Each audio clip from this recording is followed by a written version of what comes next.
Universidades apresenta esta noite palestra do módulo A Construção dos Gêneros e das Sexualidades no Mundo Contemporâneo, sob curadoria de Luiz Paulo da Moita Lopes. Moita Lopes é PhD em Linguística Aplicada pela Universidade de Londres, professor do Programa Interdisciplinar de Linguística Aplicada da Universidade Federal do Rio de Janeiro e pesquisador do CNPq. Atualmente, é conselheiro da Associação de Pós-Graduação em Letras e Linguística. Seguindo uma perspectiva interdisciplinar que engloba análise do discurso, estudos culturais, sociologia, psicologia social, educação e antropologia, este módulo focaliza as questões relativas aos gêneros e às sexualidades na vida contemporânea. Masculinidades em crise no mundo atual. É o tema desta noite e será discutido por Sérgio Carrara, doutor em Antropologia Social pela UFRJ, pós-doutor pela Universidade de Chicago e professor adjunto no Instituto de Medicina Social da Universidade Estadual do Rio de Janeiro. Publicou 2 livros, Tributo a Vênus, A Luta contra a Sífilis no Brasil, da passagem do século aos anos 40 e Crime e Loucura, o aparecimento do manicômio judiciário na passagem do século. Atualmente coordena a sede brasileira do Centro Latino-Americano em Sexualidade e Direitos Humanos. Pedimos a todos para desligar os celulares, por favor, e vamos receber com aplauso Sérgio Carrara.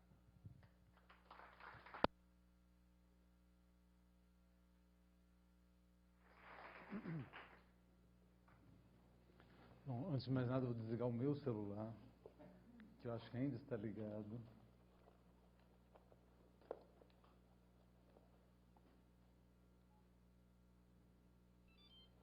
Muito bem.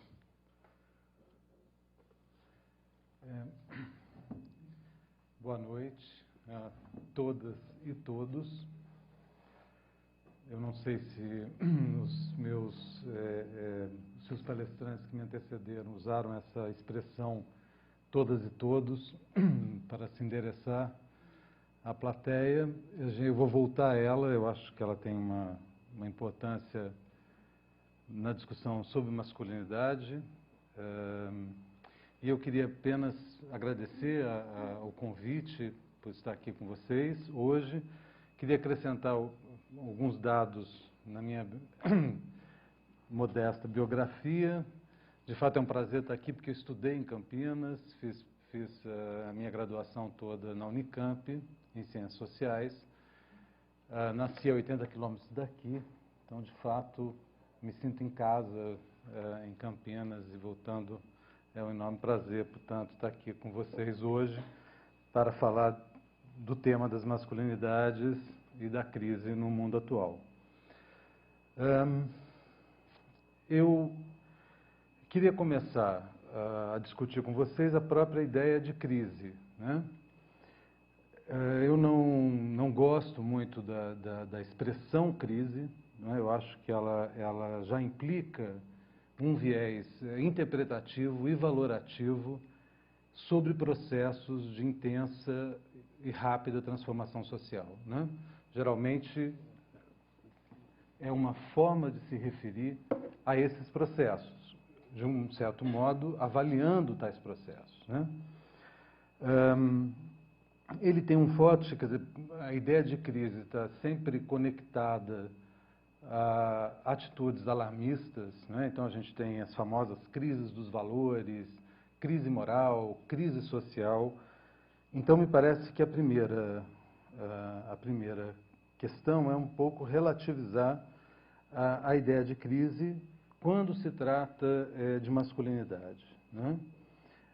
Alguns autores, alguns historiadores já apontam uma crise em relação à masculinidade já no século XIX, já no final do século XIX, né?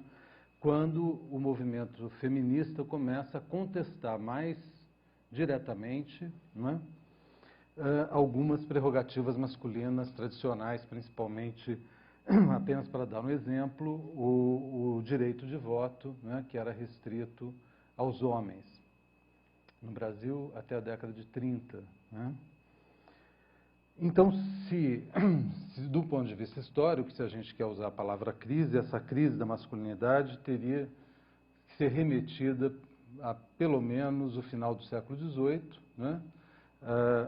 Ao período, né, a era das revoluções, das grandes revoluções burguesas, onde diversos tipos de hierarquia social vão ser contestados, entre elas as hierarquias de gênero, né, as hierarquias que dispõem homens e mulheres em posições diferenciadas na sociedade, né. A partir dos ideais de igualdade, né, dos ideais libertários dessas revoluções, as hierarquias que se mantiveram, obviamente, depois delas, durante todo o século XIX, elas permaneceram, digamos assim, numa crise contínua, né?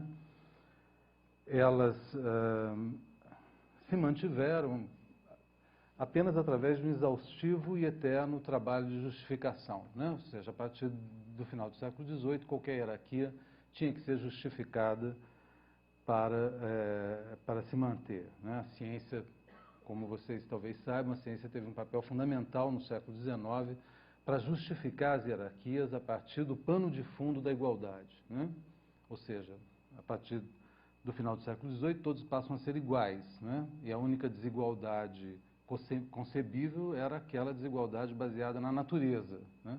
Então você tem todo um trabalho muito longo das ciências no século XIX para justificar, né, a desigualdade, por exemplo, entre homens e mulheres, que mais nos interessa aqui, né? Então as mulheres tinham um cérebro menor, as mulheres, enfim, você tem todo um trabalho biológico para mostrar que a posição que as mulheres ocupavam estava ancorada na natureza. Só assim uma hierarquia se justificava a partir desse pano de fundo dos ideais de igualdade, né? Bem, então, mas mesmo relativizando a ideia de crise, que é a primeira ideia que eu queria colocar para vocês aqui, eu acho que, do ponto de vista da masculinidade, né, nós vivemos, se não uma crise, um limiar, né? Aquilo que os americanos e ingleses chamam de turning point, né? Um ponto de ruptura. Deixa eu... desse longo processo histórico que já dura mais de um século, né? A ideia que eu vou defender aqui com vocês essa noite é que o poder ou a dominação masculina vem sendo sistematicamente colocado em xeque no mundo ocidental e nós vivemos um momento crucial nesse processo, né? Um momento realmente uma espécie de soleira, né? Se essa dominação e se esse poder vai desaparecer ou se ele vai se mudar apenas de roupagem é algo que ainda não sabemos, né?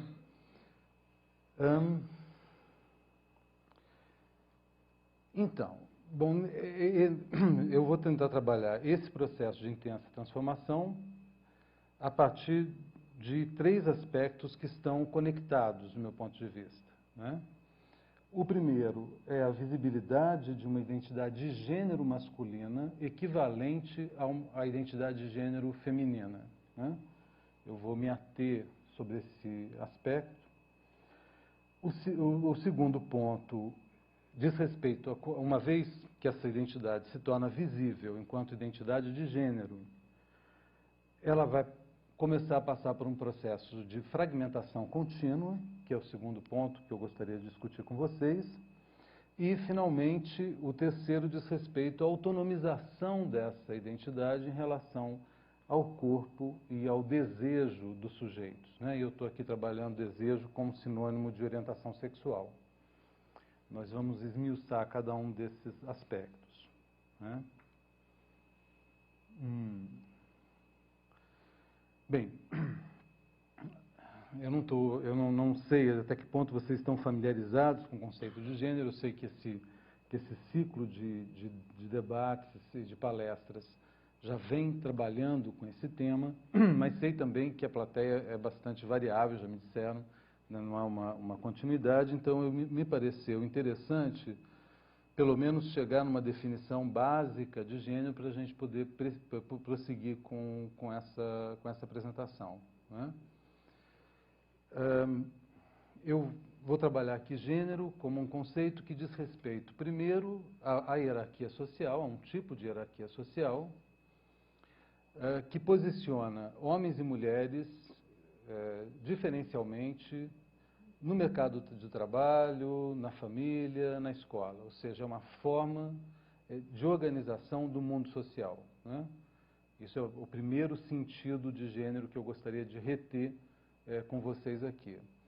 E o segundo sentido é o gênero como uma linguagem, né? Uma linguagem que vai classificar objetos, atividades, qualidades, atributos, né, em femininos e masculinos, né? Então, estou pensando nesses dois planos, principalmente aqui, quando estou falando de gênero, né? Um modo de organização, né, da sociedade que se revela no mercado de trabalho, na família, na cama, enfim, vários espaços sociais, e uma linguagem de classificação mais geral que não diz respeito apenas a pessoas, a indivíduos concretos, mas que atinge objetos, né, atinge, enfim, atributos, faculdades intelectuais, etc. Esse é o conceito mínimo que eu queria apenas fechar com vocês para a gente continuar, né? Eu fiz uma escolha um pouco aleatória das várias oposições binárias que a categoria de gênero opera, tradicionalmente opera, né? É claro que a gente começa da presença de um pênis e de uma vagina do ponto de vista anatômico, e essa diferença vai se desdobrando em uma série de outras, né? Então, há essa primeira oposição, temos a oposição músculos e gordura, força e fraqueza, atividade e passividade, razão, né, no polo masculino e emoção no polo feminino, objetividade, subjetividade, egoísmo ou autocentramento no polo masculino e altruísmo no polo feminino, sujeito-objeto, que é uma oposição que a gente vai trabalhar um pouco mais detalhadamente aqui. Autonomia e heteronomia, ou seja, a capacidade de controlar a si próprio, né, e ser dotado do que se chama de livre-arbítrio, e a heteronomia é a incapacidade de autocontrole, portanto, a necessidade de alguém que controle, né, que tutele, no polo feminino. Invulnerabilidade e vulnerabilidade, controle sobre si, descontrole, independência no polo masculino e dependência, trabalho e serviço, impenetrabilidade, penetrabilidade, espaço público, espaço privado. Isso é um conjunto, né, de oposições tradicionais, né, que organizam um pouco as avaliações, né, o modo como o gênero funciona e valoriza diferencialmente homens e mulheres e também o mundo social de um modo geral. Não sei se vocês têm alguma dúvida, também acho que se vocês tiverem alguma questão mais pontual, podem me interrompendo.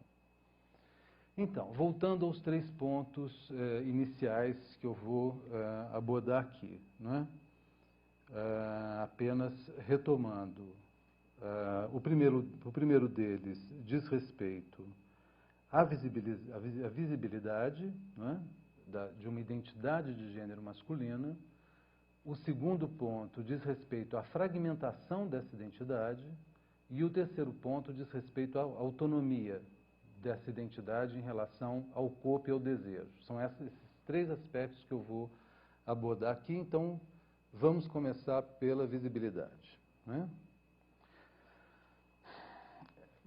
Pode parecer irônico, né, que até muito recentemente as chamadas ciências do homem, e eu incluiria aqui as ciências biomédicas, não tinham como objeto de reflexão os homens ou a masculinidade. Ou seja, isso é um objeto de reflexão muito recente,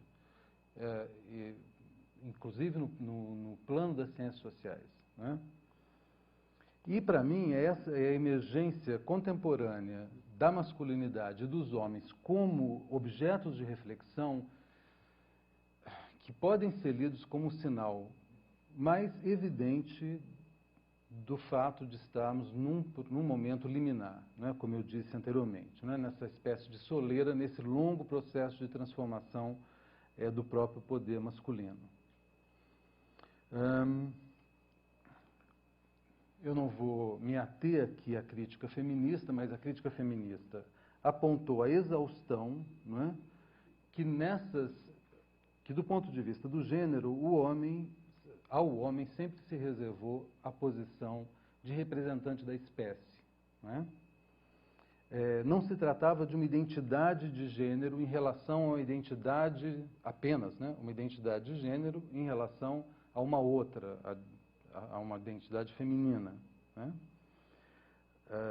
Num certo sentido, a identidade masculina englobava a identidade feminina e a representava, né? Tanto do ponto de vista político, ou seja, era o marido que representava, né, a mulher, as mulheres até o século XX não votavam, quanto do ponto de vista cultural, né? Eu peguei alguns exemplos disso muito banais, né, principalmente nas línguas latinas, né, na forma, por exemplo, como a gente se endereça a uma audiência no coletivo através do masculino, né? Por isso que eu comecei chamando a atenção que ia dizer boa noite a todos e todas, porque no geral a gente diz boa noite a todos, né? Ou seja, o masculino plural engloba o feminino, né? Bom, isso poderíamos ter vários exemplos, né? A gente fala de uma declaração dos direitos do homem, por exemplo, né? E um exemplo interessante é a própria definição da espécie humana, que como vocês sabem, designada como Homo sapiens, né? Então, o que eu estou falando... ou seja, o homem sempre foi o sujeito universal, né? Ele representava o feminino, ele englobava o feminino.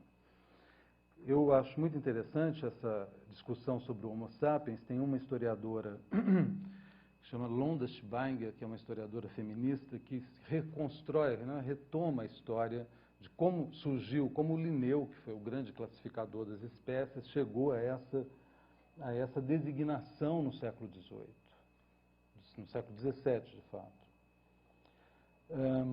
Dizendo que era muito interessante que ele tinha escolhido para particularizar a espécie humana, ou seja, a humanidade, que é composta por homens e mulheres, obviamente, não só um referente masculino, homo, né, mas a razão, sapiens, que era uma qualidade geralmente atribuída aos homens, né, ou que se realizava da sua forma mais perfeita nos homens. E o que é muito interessante no trabalho da Londa é que ela mostra como o Linneu, para conectar essa espécie que agora estava representada pelo Homo sapiens ao resto da natureza e aos outros animais, escolhe uma característica feminina, que é a amamentação, né? Ou seja, o Homo sapiens é uma espécie de uma ordem, de uma classe maior de animais que são os mamíferos, né? Isso tudo é criação do século XVII e é, enfim, interessante, né? O masculino individualiza e caracteriza a espécie, né? A humanidade. O feminino conecta essa mesma humanidade à animalidade e à natureza, né? Havia uma grande discussão no período qual seria o melhor termo, né? Como juntar, como classificar os animais. Havia alguns que achavam que, aliás, até o século XVII, os humanos eram classificados junto com os quadrúpedes, de fato. Era muito estranho, mas era essa classificação. Então, é no século XVII, depois no século XVIII, que se estabiliza essa classificação, onde está claramente, é um exemplo claro, né, dessa função de representação do masculino em relação ao feminino, né? O masculino engloba o feminino. Ele é portanto, universal. O que é interessante é que é justamente a universalidade que implica a invisibilidade, né, do masculino enquanto uma categoria de gênero equivalente ao feminino ou à mulher, né? Eu digo que o homem, num certo sentido, ele estava, até muito recentemente, além ou aquém da inquirição científica. O homem enquanto, né, enquanto gênero masculino. Então, o que eu estou defendendo aqui é que essa invisibilidade é efeito da própria superioridade masculina, ou seja, da superioridade atribuída aos homens, né? E eu lembro para vocês, eu não sei quantos de vocês leram o Vigiar e Punir, do Michel Foucault, onde ele tem uma análise muito interessante de um sistema de vigilância criado no século XIX por um inglês que criou algo que ele chamou de panóptico. Era uma forma de organizar as prisões, né? Algumas são organizadas até hoje desse modo, né? Onde você tem uma torre central e as celas são organizadas em torno dessa torre central. Pode ser um círculo, tem diversas formas, né? Mas a ideia era, em termos de vigilância e controle, era brilhante, né? Porque você tinha uma luz que entrava do exterior, nessas celas, né? E este ponto central conseguia ver cada um na sua cela, mas ninguém conseguia ver da cela quem estava nessa torre central, ou se havia alguém nessa torre central, vigiando, né? Então é muito interessante essa ideia de que a invisibilidade é um efeito da própria posição de poder, né, dos poderosos. Ou seja, eles detêm o poder de ver sem serem vistos, né? Eu acho que isso acontecia também, e aconteceu com a masculinidade. Ou seja, a ciência sempre supôs um olhar masculino sobre o mundo de objetos que se tornavam objetos por não conseguirem enxergar aquele que os via, ou aqueles que os via, né? Que os viam. É interessante porque essa ideia do olhar, né, e do olhar masculino leva a uma outra, que é a expressão encarar em português, né? Como vocês sabem, que é muito particular ao código de honra masculino, né? Você não encara um homem, né? Se você encara durante algum tempo um homem, isso é uma desonra, né? Então, só os homens encaram. Por isso que eu até chamei esse trecho de vai encarar, né? Porque a gente vê no cotidiano é isso. O que você está encarando por quê, né? Vai encarar é uma chamada para uma briga entre homens, né? Porque, de fato, os homens encaram e os outros têm que baixar o olhar, né, e se deixar encarar. Sempre foi uma tradicional prerrogativa masculina, né? Bem, um outro exemplo que eu acho muito interessante da invisibilidade da masculinidade, conforme eu estou tratando aqui, é uma celeuma histórica em torno da andrologia, né, versus a ginecologia. Eu trabalhei sobre a luta contra a sífilis no Brasil e durante a década de 30, enfim, entrei em contato com uma espécie de um médico visionário meio marginal no cenário do Rio de Janeiro, né, na capital federal de então, se chamava José de Albuquerque. Ele se designava como sexólogo, eram muito poucos os sexólogos na época. E ele tinha uma luta enorme pela sexologia, pela educação sexual. De fato, ele montou um conjunto de instituições voltadas à educação sexual.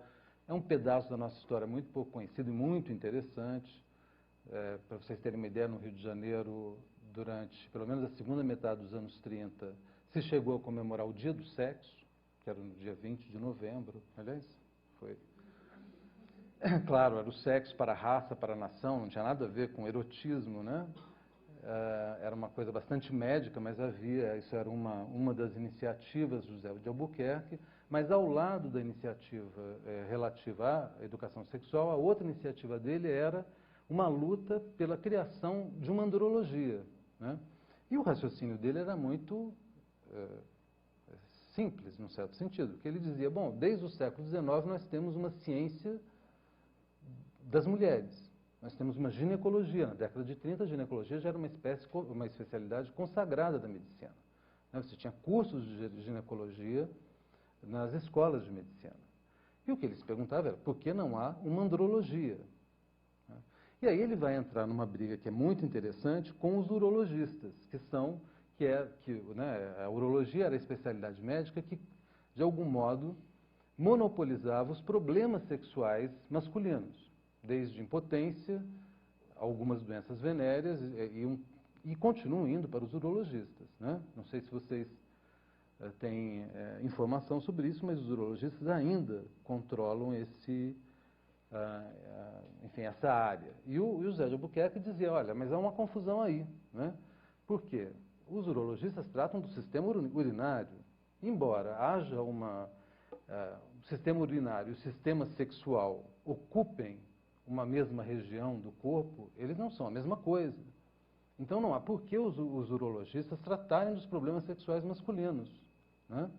Agora, o que é interessante é que os problemas sexuais do homem só podiam ser tratados por uma especialidade que era universal, porque tanto homens quanto mulheres possuem sistema urinário, certo? Então, enquanto você tem uma ciência da mulher, na sua especificidade, na sua particularidade, você não consegue ter uma ciência do homem no mesmo plano. A luta do José de Albuquerque.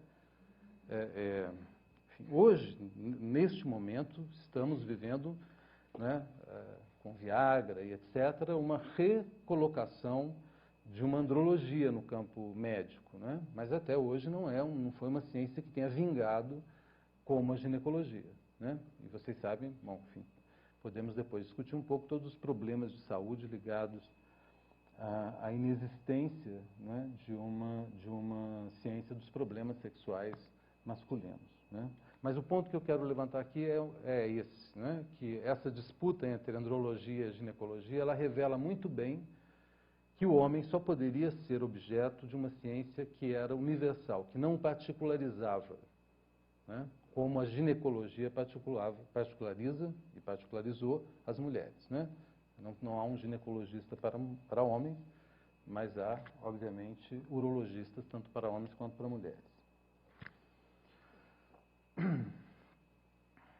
Bem, eu estou partindo aqui de uma concepção crítica das consequências políticas do trabalho científico.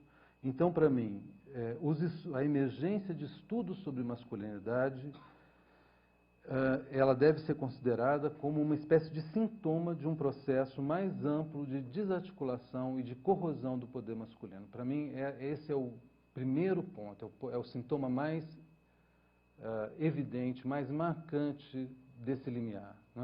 Começam, principalmente a partir dos anos 90, a se consolidar uma área de estudos sobre masculinidade, ou seja, sobre homens enquanto homens, e não enquanto representantes universais da espécie humana. Então, é um longo processo de perda dessa posição de representante, de sujeito universal.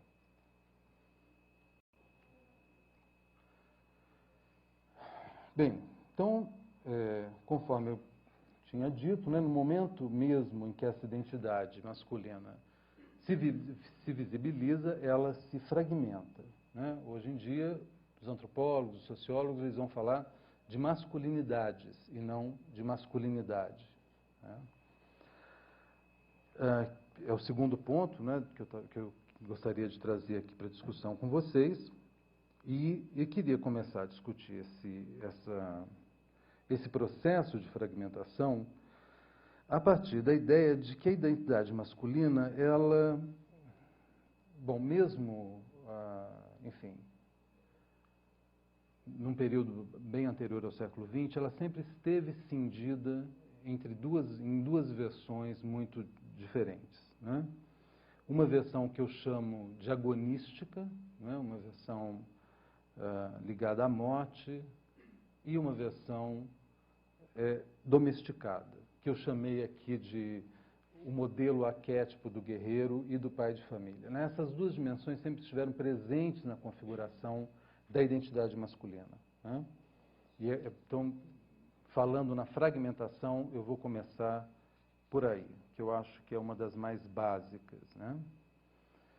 Como vocês veem aí na tela, né? De um lado, você tem uma dimensão da identidade masculina que está, enfim, baseada, o que ativa, não é, a ideia de excesso sexual, não só sexual, excessos de várias ordens, né? Violência, aventura, risco, né? Desenraizamento e morte, né? Morte no sentido de enfrentamento da morte. Para mim, essa dimensão da identidade masculina, ela está ligada a certos aspectos do código de honra tradicional masculino, que colocava esses valores como valores transcendentes, mais importantes do que a família, mais importantes em alguns contextos do que a própria comunidade, né? E a religião, por exemplo. Para vocês perceberem melhor o que eu estou dizendo, imagine no século XIX um homem que fosse desonrado, né? Ele jamais poderia evitar um duelo dizendo que ele tinha filhos para criar, não é? Isso não poderia ser uma justificativa, que ele teria uma família para cuidar, né? Um outro exemplo é uma desonra podia dar início, né, a um processo de vendetta, né, um processo de vingança. Talvez vocês tenham visto, por exemplo, o Abril Despedaçado, onde essa discussão é muito presente, né, muito interessante, ou lido o livro. E no processo de vendetta, os homens podem se destruir, né, destruir suas linhagens, destruir suas casas, porque esse código de honra transcende a esses valores, né? Então, desse ponto de vista, há uma dimensão antissocial constitutiva da identidade masculina, né? Essa dimensão está geralmente associada à juventude, né? E a gente pode aqui falar, assim, enfim, de vários arquétipos dessa masculinidade que eu chamo de agonística, né? Os cowboys americanos, os malandros brasileiros, os chefes de tráfico das favelas cariocas, os mafiosos italianos, os Dom Juans, né?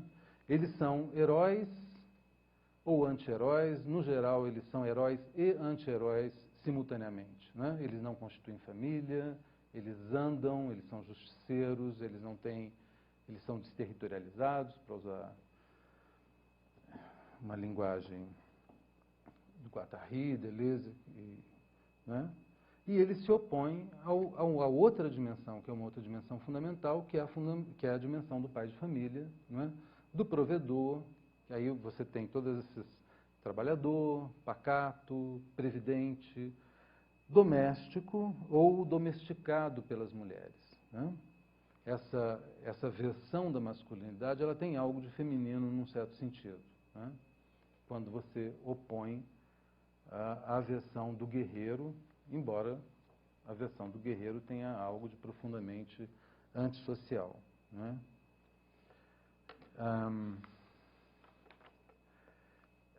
Um ponto que é interessante, quer dizer, quando eu digo que tem algo de antissocial, eu não estou querendo dizer que essa característica, né, de grande individualização do guerreiro, né, desse modelo, desse arquétipo, ele essas características não são produzidas socialmente, não são mobilizadas socialmente em situações muito específicas, como situações de guerra, né?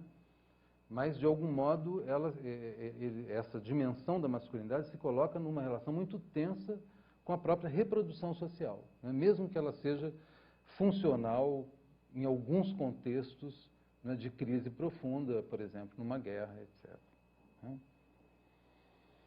Então, esses são os primeiros dois estilos que eu gostaria de discutir com vocês. Mas, além disso, os sociólogos e antropólogos contemporâneos, né, eles apontam para outros estilos de masculinidade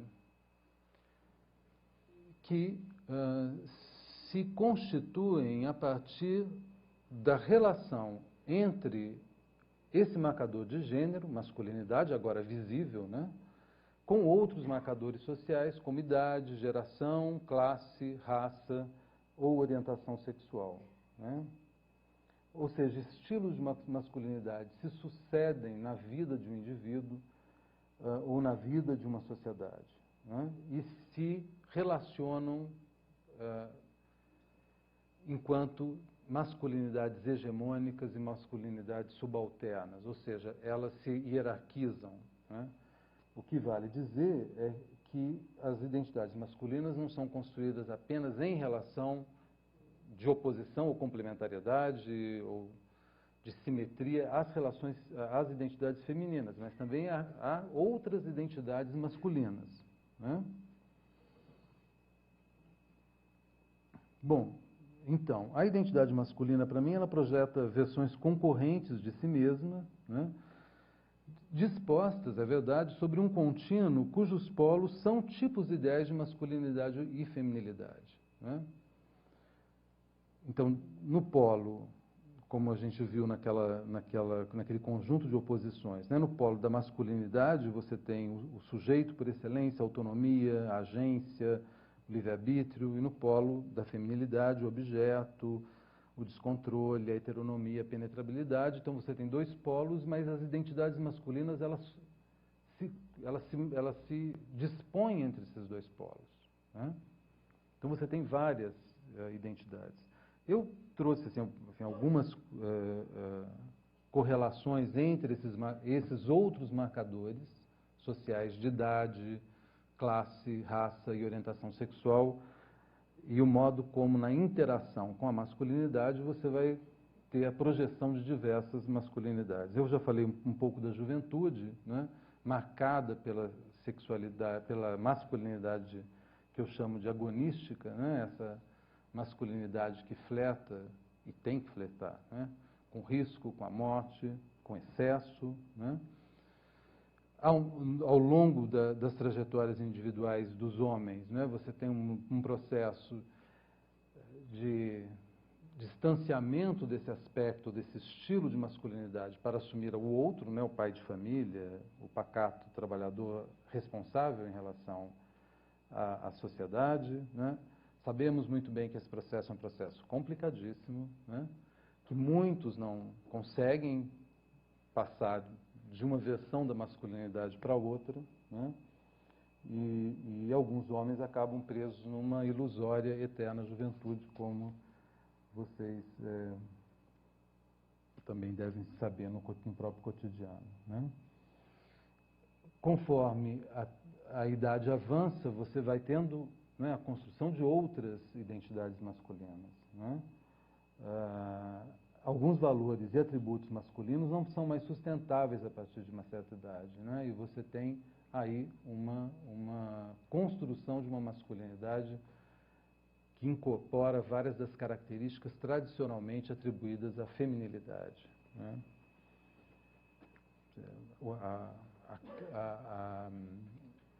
A queda, não é, na força física, na potência sexual, na independência econômica que na nossa sociedade estão implicadas com o envelhecimento, obviamente vai implicar, vai produzir, não é, um processo de envelhecimento que vai ser particularmente doloroso para os homens, né? Isso em relação à idade e geração. Em relação à classe, alguns autores, e nem tão contemporâneos, exploram, não é, o modo como diferentes classes sociais vão atualizar diferentes estilos de masculinidade, né? Pelo estilo de vida e pelo consumo, muitos homens das classes médias e das elites vão parecer bastante femininos do ponto de vista das classes populares, né? O reverso também não é, também é verdade, não é claro. Para as classes médias e a elite, em alguns sentidos, os homens das classes populares vão ser hipervirilizados, né? Vão parecer hipervirilizados. Você tem, né, todas as convenções eróticas que giram em torno de homens trabalhadores, né, portuários, etc., como portadores de uma hipervirilidade, né? Mesmo que, de um ponto de vista geral, né,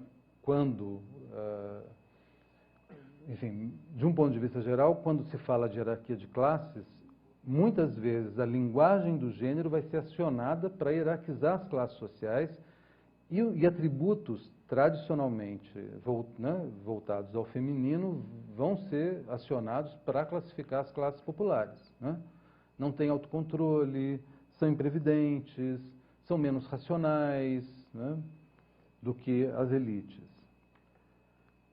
A raça a gente pode ficar aqui um tempão discutindo, né, o modo como, do cruzamento entre masculinidade e raça, você vai ter a projeção de masculinidades bastante distintas, e o raciocínio é muito parecido com o que se aplica à classe, né? Num certo plano, os homens negros, as mulheres negras, as mulatas, elas vão ser hipersexualizadas, mas falando de masculinidade, os homens negros, né, serão masculinizados e se transformam em alguns momentos em ícones eróticos, né? Mas também as raças, quando o discurso sobre as raças, o discurso racista sobre as raças, ou seja, o discurso que acredita numa relação de inferioridade ou superioridade, se utiliza frequentemente das mesmas características que se atribuem às mulheres para trabalhar e para caracterizar as raças, né? Então, as raças inferiores, as raças não brancas, elas seriam, do mesmo modo como as classes, elas seriam mais imprevidentes, mais impulsivas, mais alegres, mais afetivas, né? Quem leu Gilberto Freire você pode fazer uma leitura de toda a formulação sobre as características das raças que formaram o Brasil a partir de uma leitura de gênero, né? E, em uma certa medida, você vai ter uma feminilização da raça negra de um modo geral, mesmo que, em alguns contextos, o homem negro se transforme em um ícone, não é, de virilidade. Bom, orientação sexual é um outro marcador, né? Esse é um marcador muito mais, enfim, colado à questão da masculinidade. A gente vai falar um pouco sobre isso, mas quando eu tratar aqui de autonomização, mas até um certo momento, até muito recentemente, não é? A homossexualidade era apreendida a partir de de um sistema de representação que a colocava como uma inversão sexual, né? Ou seja, um homem que não fosse heterossexual não era, de fato, um homem, né? Então, você tem toda uma produção, né, do século XIX, do século XX, que vai mostrar que os homossexuais, de fato, são mulheres que não deram certo, né? Que há uma feminilidade intrínseca à própria homossexualidade, né? Que a homossexualidade é sinônimo de feminilidade, né? Então, essa é uma conexão mais estreita, inclusive, entre um marcador, que é a orientação sexual, e um outro, que é gênero e masculinidade. A gente vai tratar dele um pouco mais adiante. Isso desse um grande painel de um ponto de vista sincrônico, né? Ou seja, de um ponto de vista sociológico. Hoje a gente poderia pensar numa série de estilos de masculinidades, uma série de masculinidades distintas, segundo outros marcadores, né? Os negros, os pobres, né? Os homossexuais, enfim, os jovens, os mais velhos, etc. O que é interessante é perceber que, ao longo do tempo, né, num plano diacrônico, num plano histórico, versões específicas de masculinidade também vão se tornando hegemônicas, né? Então, você não tem uma estabilidade. É claro, né, estamos aqui falando de uma crise, num certo sentido, de um processo de transformação, Então, ao longo do tempo, essas identidades vão, do ponto de vista das hegemônicas, né, daquelas que as sociedades colocam como padrão, como ideal, elas também vão se transformando, elas também vão se sucedendo. Tem trabalhos interessantíssimos, por exemplo, a passagem do século XIX para o século XX foi um momento crucial na elaboração de uma nova masculinidade, né? No final do século XIX, muitos acreditavam que a civilização, que o excesso de civilização desvirilizava os homens. Então você começa a ter vários fenômenos que a gente nem todos conhecem a história, por exemplo, o escotismo, né, que aparece nesse período. Então você tem toda uma ideia de que você tem que pegar os meninos, os homens, e jogá-los na natureza, né, para eles terem um contato com a natureza selvagem, para escaparem dos males da civilização que, de fato, né, vista como artificial, sofisticada, estaria levando a uma desvirilização que, consequentemente, iria prejudicar a raça, enfraquecer a nação e etc. Né? Então, tem coisas muito interessantes que a gente pode discutir, por exemplo, a própria, se não emergência, mas a consolidação dos museus de história natural nesse momento. Né? Como você não podia mandar todos os meninos para a África, os museus vão se transformando em dispositivos pedagógicos, né? No sentido de revirilização dos homens. Então você tinha aqueles dioramas nos museus, né, que reproduzia os bichos vivos, e aí você levava lá as crianças, e principalmente os meninos, para eles terem uma experiência de contato com a natureza e, portanto, de revitalização viril. Né? Então você tem, esse é um momento importante, menos no Brasil em alguns aspectos, mas, por exemplo, nos Estados Unidos, todo o combate, né, ao álcool, né? A lei seca, ela é um discurso sobre masculinidade, sobre a promoção de uma certa, né, do pai provedor, né, uma ênfase naquele estilo, né, do homem responsável, que não podia ficar gastando suas energias nos bares, tradicionalmente espaços de sociabilidade masculina. Né? Então a lei seca ela pode ser lida como uma grande investida do Estado contra espaços tradicionais de sociabilidade masculina, né, onde os homens praticavam suas disputas, etc. Né? Acho que muita gente deve ter visto Priscila, Rainha do Deserto, tem uma cena magnífica onde ela, né, transgênero, travesti, disputa com uma mulher lésbica na sua apresentação, né, uma disputa de álcool, né, ou seja, quem consegue se manter sob controle, né, bebendo até o limite. Né? É uma paródia, claro, porque você coloca uma mulher e uma travesti fazendo o que os homens tradicionalmente faziam nos bares e tal. Então a lei seca foi um dos modos, né, que no final do século XIX se teve para a construção de uma nova masculinidade. Né, diferente daquela masculinidade do século XIX. E não só isso, o duelo. Né, o duelo é outro tema fundamental. Né, o duelo passa a ser sistematicamente combatido no fim do século XIX. Né, o Estado, eu vou falar um pouco disso mais tarde, né, no seu trabalho contínuo de monopólio, de monopolização da violência, de monopólio da força física, ele vai ter que enfrentar os homens e o Código de Honra masculino, que em vários aspectos dava aos homens o direito de fazer justiça com as próprias mãos. Né? Isso no mundo ocidental de um modo geral. Então você vai ter um combate sistemático ao duelo. Você vai ter um combate nos Estados Unidos e em alguns países da Europa, você vai ter a criminalização da prostituição. Né? No Brasil, bem menos, na América Latina, muito menos, que também era um modo de promoção de uma masculinidade que não devia mais se afirmar naquela dimensão agonística de excesso sexual, etc. Né? Tinha que ser uma masculinidade voltada para a família, para a reprodução, responsável, etc. Né? Então vocês veem que também ao longo do tempo as masculinidades vão se sucedendo. Né?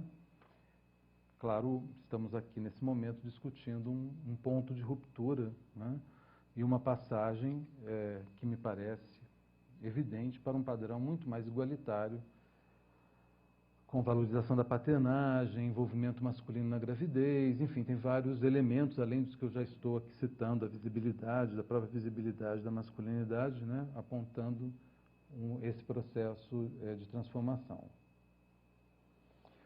Bem, e falamos então sobre fragmentação, sobre masculinidades que estão num plano contemporâneo, né, que estão aí em diálogo, num certo sentido, umas com as outras, e que também estão num plano diacrônico, num plano histórico, se sucedendo, né?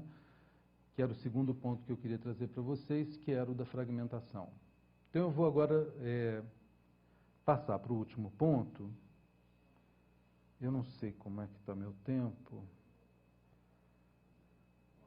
Posso continuar mais um pouco? Que é o processo de autonomização.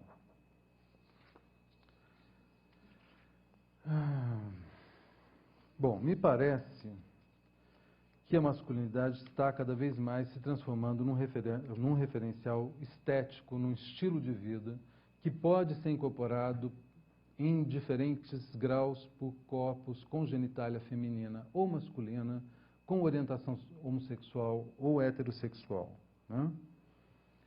Como eu disse em algum momento, até muito recentemente se supunha, né, o dispositivo, que alguns chamam de dispositivo da heteronormatividade, supunha que você tinha uma relação de determinação e quase que de superposição entre corpo, gênero corpo, desejo e gênero, né? Então, um indivíduo que nascesse com uma genitália masculina, ele iria manifestar desejo pelo sexo oposto e iria manifestar todos os atributos considerados masculinos, né? Objetividade, racionalidade, violência, etc., né?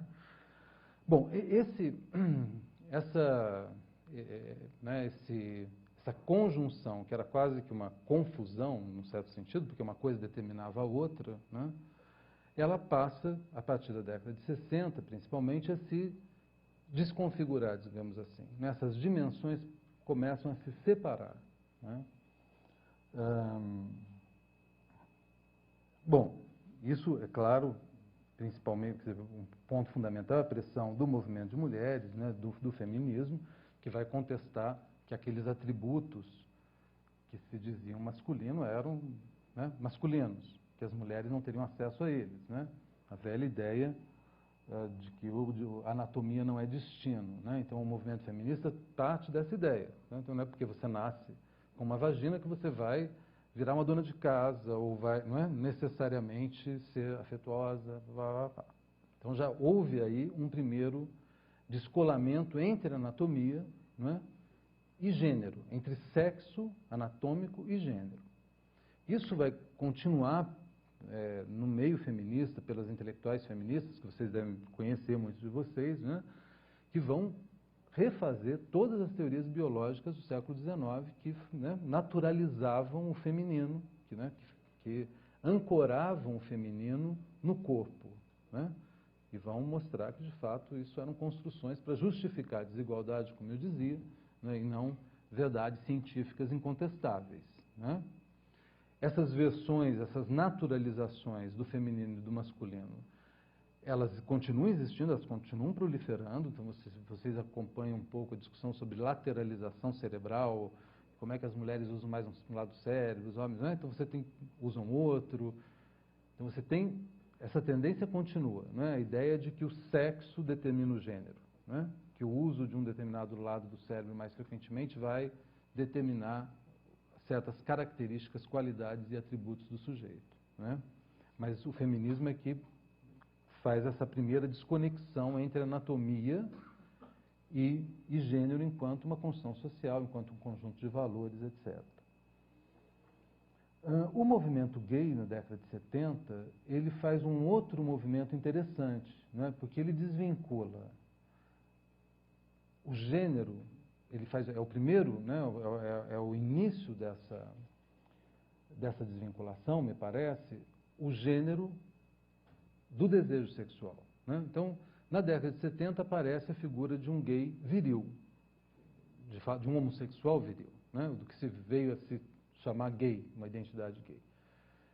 O ícone disso é o Village People. Então você não só tem uma homossexualidade viril, como você tem uma homossexualidade hiperviril, né? Então você desconecta o desejo do gênero, né? Então o fato de você desejar pessoas do mesmo sexo passa a não ter mais nada a ver com o fato de você ser mais ou menos feminino. Tá certo? Claro, né? Então isso é um processo bem recente que vai autonomizando o gênero em relação ao corpo, de um lado, e em relação ao desejo de outro, né? E eu acho que este processo, que começa com as feministas, ele vai ter o seu encerramento lógico com os transexuais, né? Se as feministas na década de 60 diziam que a anatomia não é destino, né? As transexuais, os transexuais modernos dizem que, de fato, é o destino que molda a anatomia, né? Que é a cultura que molda o corpo. Então, eles radicalizam e, de algum modo, encerram um ciclo. Então, eu vou mostrar agora algumas fotos para vocês. Eu vou mostrar primeiro numa certa velocidade, depois a gente volta. Não sei se eu vou conseguir voltar, porque o PowerPoint não é minha... Bom, mas posso voltar de trás para diante.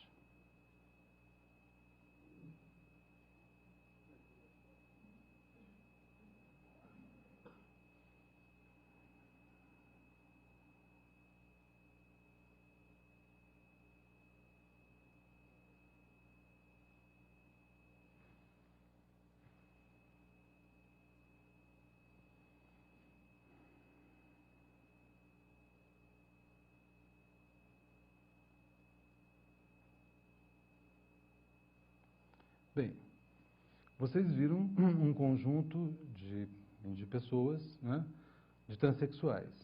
Então, vocês viram um conjunto de mulheres que se transformaram em homens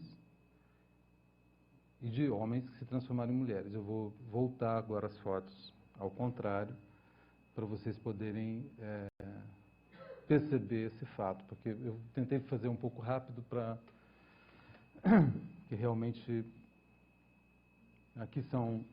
Eu fiz uma coleta rápida na internet de fotos, essas fotos de travestis ou de transexuais, de homem para mulher.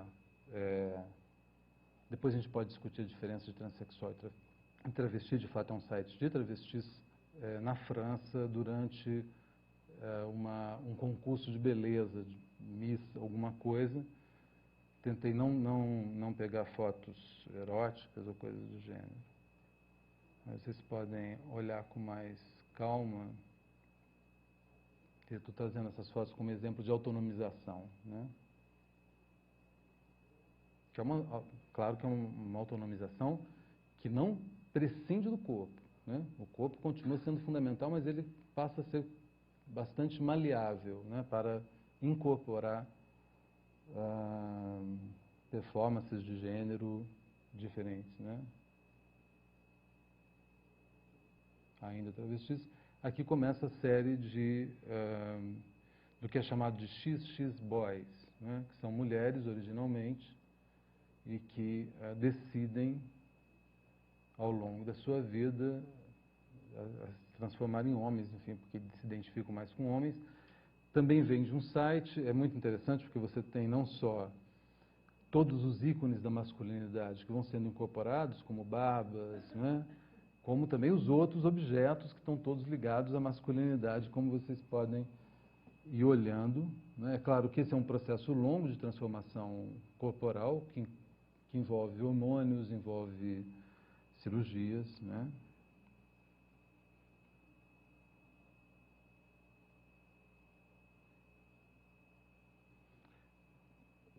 O fenômeno transexual nesse momento, eu acho muito perturbador, no certo sentido, porque ele realmente confunde as classificações. No momento eu estava discutindo com um amigo gay, ele diz, não, mas eu ficaria excitado, me sentiria atraído por essas mulheres. Quer dizer, é meio difícil de de manter todas as classificações tradicionais a partir dessas... Aqui tem uma brincadeira, né, de um deles, que é ainda a utilização de sapatos femininos. Aqui, no caso da fotografia em preto e branco, se vê claramente a cicatriz da mastectomia.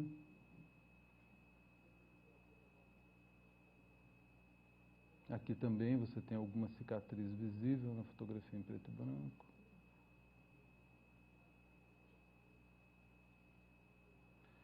Uma foto, obviamente, provocadora, né? Que você tem esse transexual masculino, né? Que veio de mulher para homem num banheiro masculino.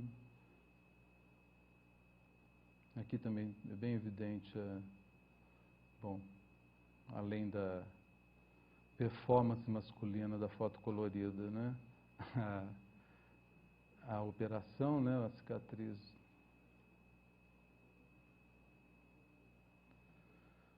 Bem, como vocês veem,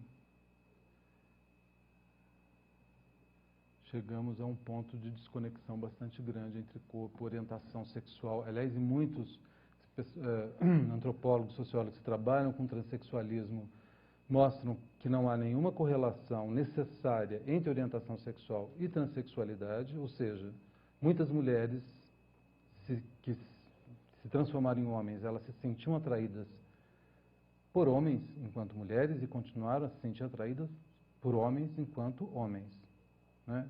Tem um trabalho de uma socióloga de Brasília que mostra isso, né? Ela usa, inclusive, transexual masculino gay para designar mulheres que se transformaram em homens e namoram homens, né? E você tem o contrário, transexual feminino lésbica, que são homens que se transformaram em mulheres e namoram mulheres.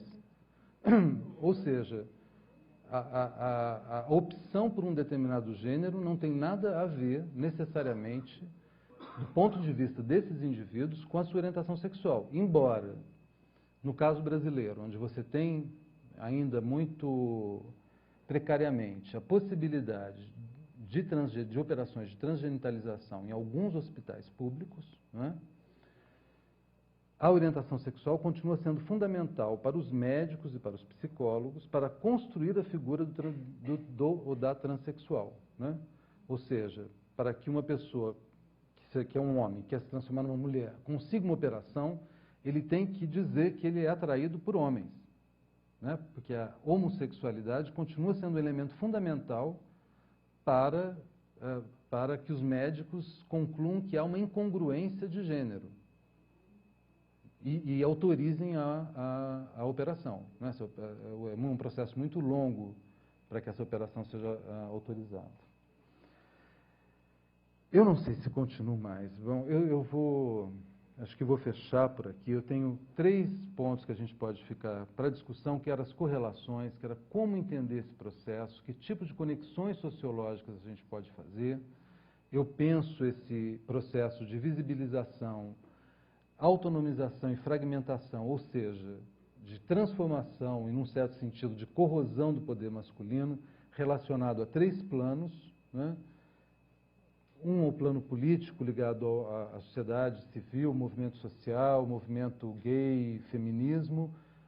Um outro plano, o mercado e o trabalho, que não está aqui. E um outro plano ainda, que é o Estado. A gente pode voltar na discussão sobre esses pontos, porque eu acho que eu já excedi aqui o meu tempo. Obrigado. Aliás,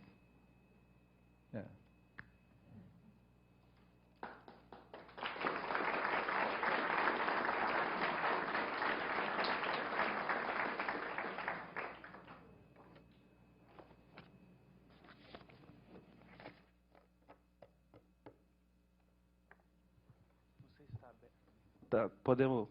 Sérgio. Tá aberto? Podemos? Aqui. Oi. Sim. Tudo bem? Meu nome é Julian, eu sou ativista gay, sou aqui do Grupo Identidade de Campinas, sou amigo do Beto, de Jesus, o Eduardo Pisman, falaram muito de você, que fiz questão de vir assistir a tua palestra.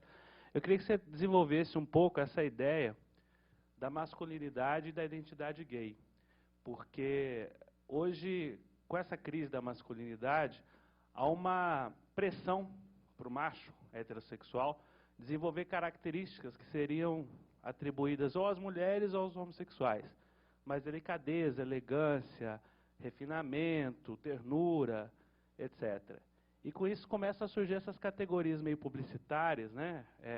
Metrosexual, hipersexual, enfim, que seria uma forma dessa masculinidade reafirmar o macho heterossexual, mas ao mesmo tempo incorporar algumas características que ou são atribuídas às mulheres ou aos gays. Não sei se eu estou sendo claro. Queria que você pudesse discutir essa coisa, como é que se relaciona essa nova masculinidade, menos tradicional e autoritária e machista, com a própria questão da identidade gay.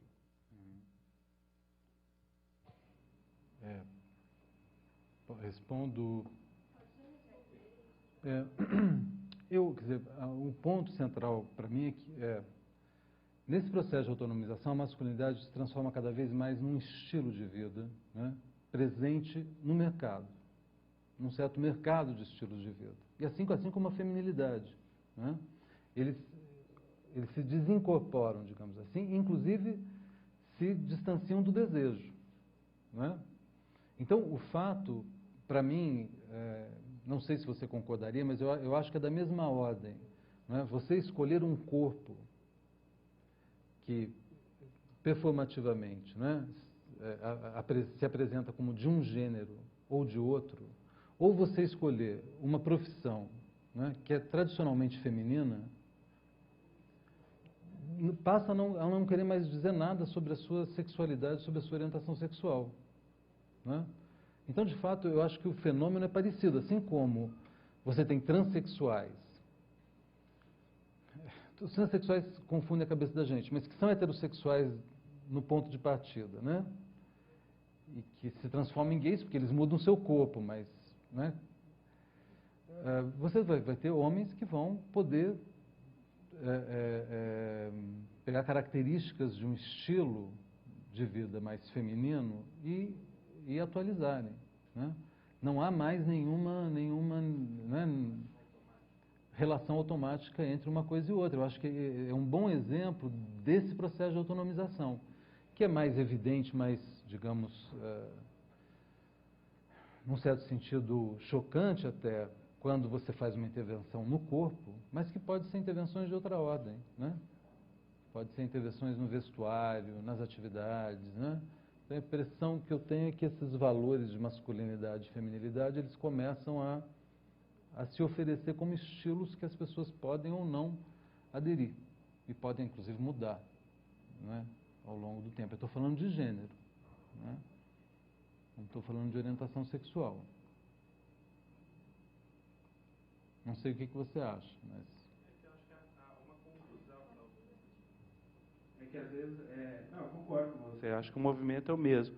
É que há talvez uma necessidade desse homem heterossexual de tentar acompanhar essa evolução, mas ao mesmo tempo demarcar o teu território de heterossexual. Ou seja, incorporar algumas coisas, mas fazendo questão de, vamos dizer assim, de não ser confundido, né? Não sei se... Eu acho que essas coisas que os heterossexuais incorporam, eles já não são mais marcadores de hetero ou homossexualidade, essa que é a questão, né? Eu vou dar um exemplo muito, talvez absurdo para muitos, mas eu gosto muito da crítica do South Park, daquele desenho animado. Não sei se você viu um que era sobre os metrosexuais. Eles são eles são ferinos na crítica, né?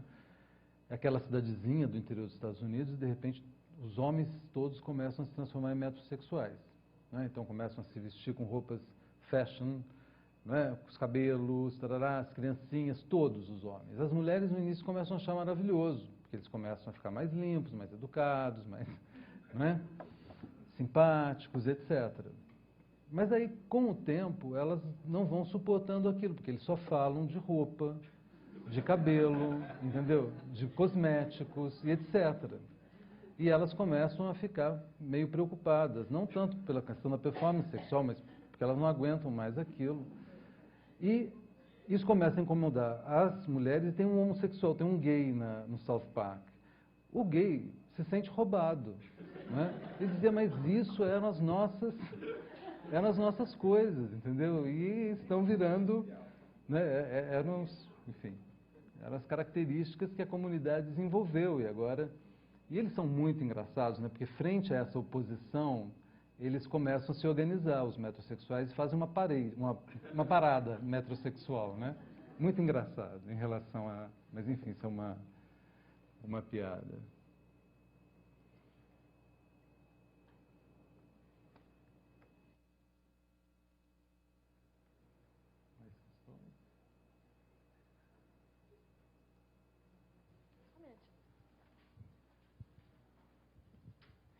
Eu gostaria que você abordasse um pouquinho essa correlação com o Estado.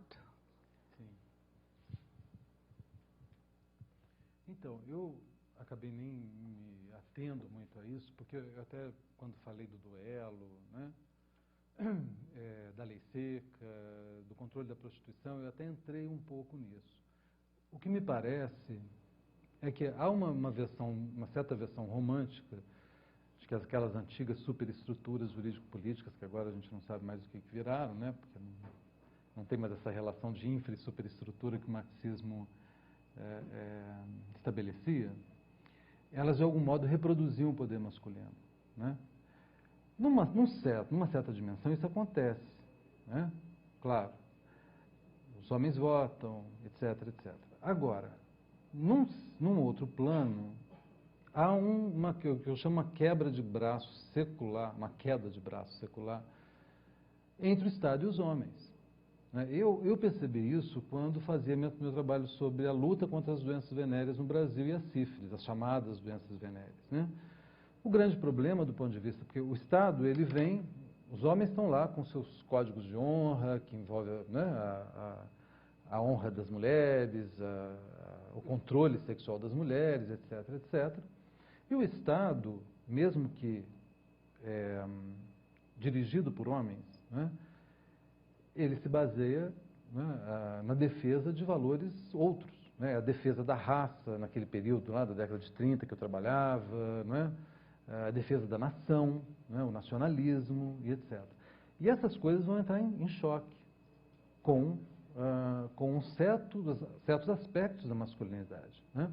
Então, as doenças venéreas, a sífilis foi construída como uma grande ameaça, aliás, há vários paralelos com a AIDS poderiam ser feitos, mas a sífilis foi construída como uma grande ameaça à raça, porque era uma doença que eles achavam que era degenerativa, né, que era hereditária e, se não fosse controlada, ia acabar com a raça e, portanto, com a nação e, portanto, com o Estado.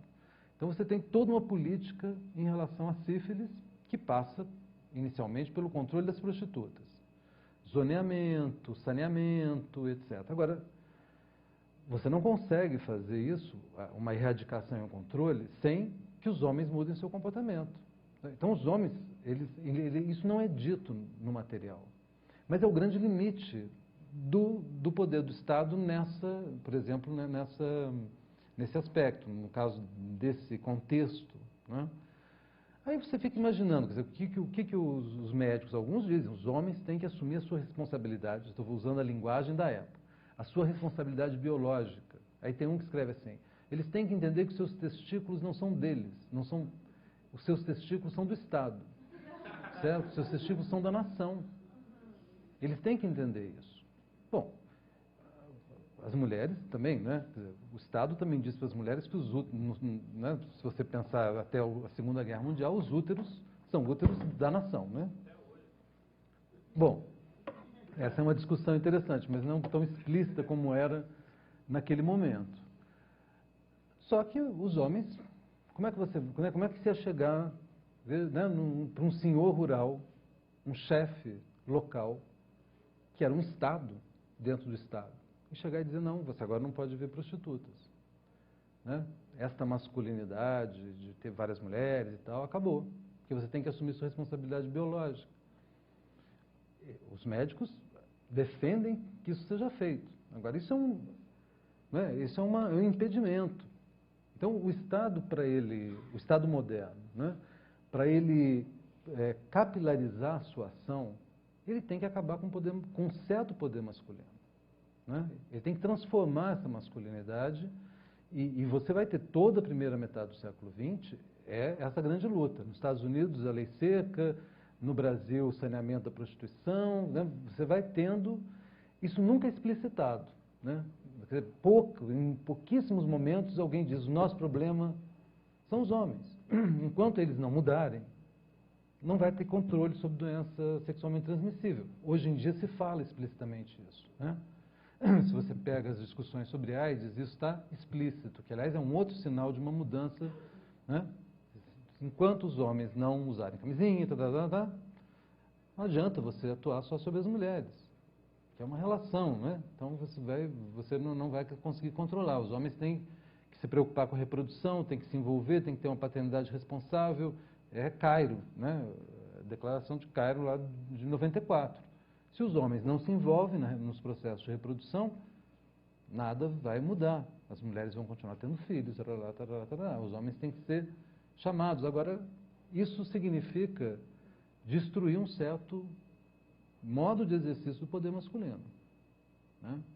Então, a conexão com o Estado, eu penso por aí, né? Eu acho que o Estado tem um papel fundamental, é um processo longo, de longa duração, de desestruturação de uma certa masculinidade, né? E de promoção de uma outra, né? E que, num certo sentido, é mais igualitária também. Mesmo que se mantenha a hierarquia do ponto de vista do Estado, ela é mais igualitária, porque você está submetendo os homens ao mesmo que você submete as mulheres. Eles têm que ser igualmente responsáveis com a reprodução, etc., etc., né? Isso vai ao extremo no caso dos Estados Unidos, né? Onde, inclusive numa conexão muito interessante do movimento feminista com o Estado, né, se começa a exigir que os homens tenham o mesmo padrão de comportamento que as mulheres. Ou seja, né, a primeira onda feminista do século XIX vai bater contra o duplo padrão de moralidade. Mas não no sentido de nós queremos a mesma moralidade que os homens têm, né? Nós queremos também poder fazer sexo antes do casamento, fazer sexo fora do casamento. Os homens têm que ter a mesma moralidade que as mulheres. Eles têm que ficar abstinentes até o casamento e fiéis durante o casamento, né? É a versão puritana, né? No caso, a política Bush em relação à AIDS não é tão diferente, né? É abstinência e fidelidade. Isso já é cobrado tradicionalmente das mulheres, né? As mulheres têm se incorporado de um certo ponto. Cobrado à força, obviamente, extraído, né? Os homens, isso era um privilégio masculino, né? Então, eu acho que a gente tem que passar um pouco da versão romântica de que o Estado apenas reproduz as hierarquias de gênero, né? O Estado interage de uma maneira muito complexa com essas hierarquias e, em alguns momentos, vai transformá-las, vai, né, agir no sentido de uma transformação e de uma submissão dos homens.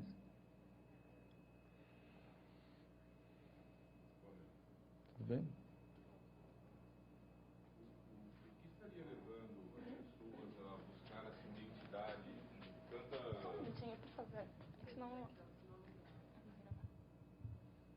O que estaria fazendo as pessoas procurarem essas identidades com tanta força? Ou ser metro, ou ser homo, ou ser bi? O que estaria levando a humanidade a procurar isso? Quer dizer, é importante a sua questão até para poder localizar, né? Quando eu estou falando, quer dizer, meu trabalho e essa exposição, a gente está se restringindo a um pedaço do planeta, né? Que a gente costuma chamar de mundo ocidental, né? Não dá para extrapolar para a humanidade, né? Bem, você poderia ter... Nunca pensei exatamente essa questão, né? Quer dizer, a necessidade de identidade, né? A necessidade identitária. Você poderia pensar via pós-modernismo, né? Uma certa fluidez das antigas estruturas, das antigas relações, né? Então, o pai de família já não é mais necessariamente o destino do homem, então você vai ter necessidade de ancorar a sua identidade em alguma outra forma, né? Uma outra formulação. Agora, isso me leva um pouco ao outro ponto que eu queria trazer para vocês, que era o mercado. E eu acho que o mercado é um plano importante para entender a questão das identidades também, né? Porque além de ser uma necessidade intrínseca e natural de ser alguém, né? Isso é também incentivado, num certo sentido, até imposto, né? Você deve ser alguém, né? Você deve ser alguma coisa, você não pode não ter uma identidade, né? Isso do ponto de vista do mercado, por exemplo, é fundamental, porque uma vez que você assume identidade, você vai ter imediatamente que consumir tal produto, tal serviço, tal bar, tal, né? Então você também tem todo um movimento que leva as pessoas que cobram, né? Um movimento de cobrança de uma identidade. Você falando, me lembrei, por exemplo, não só pesquisas brasileiras, mas francesas também, a questão da bissexualidade, né? Muita gente considera a bissexualidade como uma identidade em si, assim como a identidade gay ou a identidade lésbica. É complicado, é uma discussão em aberto. Você não tem movimento de bissexual como você tem movimento gay, até porque os bissexuais não são, né, submetidos às mesmas discriminações, né, que eles são discriminados no momento em que eles estão com relações do mesmo sexo, ou seja, no momento em que eles, né, estão na sua face homossexual.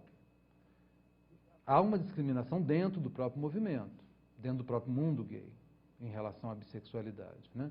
Mas é muito interessante porque essas pesquisas mostram que a bissexualidade ela é predominantemente uma identidade. Quando se pergunta com que identidade você mais se identifica, a gente fez pesquisa no Rio, em São Paulo, e a bissexualidade é um fenômeno jovem, né? Os jovens vão dizer, sou bissexual.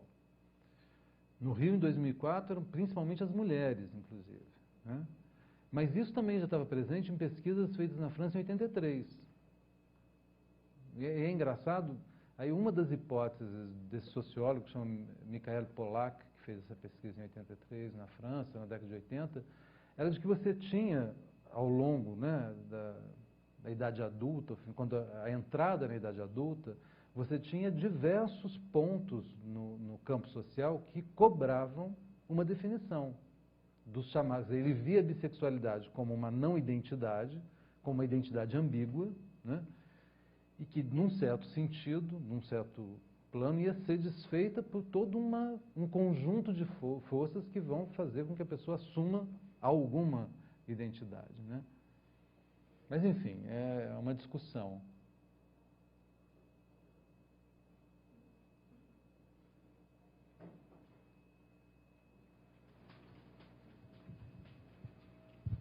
Só completando o raciocínio, a colocação sua, mas também hoje em dia o homem também não é mais só ele provedor e nem tão quanto a mãe é só dona de casa.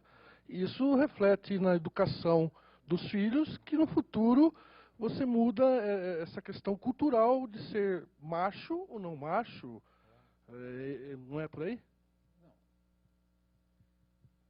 Quer dizer, não é só que chega naquele momento, o cara vai definir se ele vai ser ou se ele é cobrado. É toda uma vivência aí que a coisa... Quer dizer, no meu entendimento, né? Porque a questão era mais, no caso dele, era mais da necessidade de ter uma identidade, né? Que seja ou homem, ou mulher, ou homossexual, ou metrosexual, enfim. E é um pouco essa disseminação de identidades. Agora, o que você está chamando a atenção é um processo, né? É um processo que eu discutiria nessa chave do impacto do movimento feminista e do movimento homossexual, mas principalmente no aspecto que você está chamando a atenção, né, que é o fato dos homens não serem mais necessariamente pais de família.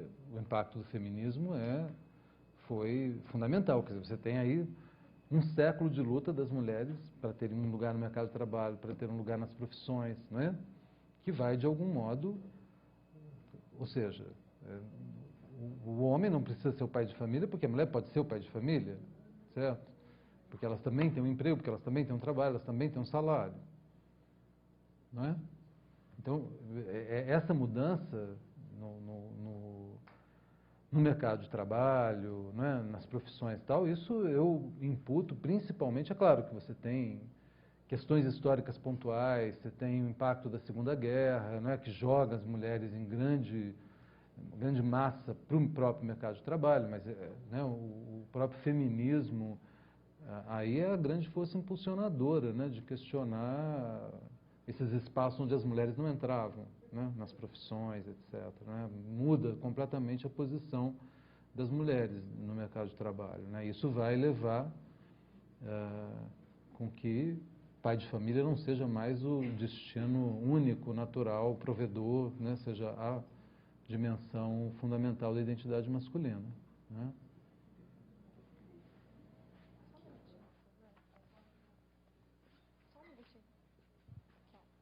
Vai na linha que eu estou comentando. A masculinidade vira quase que um estilo que você vai lá e... Eu gostaria de fazer a seguinte observação. Essa possibilidade, quer dizer, que a legislação abriu as mulheres de serem chefes de família, significa uma interferência do Estado na fragmentação da masculinidade? Num certo sentido, sim, mas respondendo a uma situação de fato, né? De fato.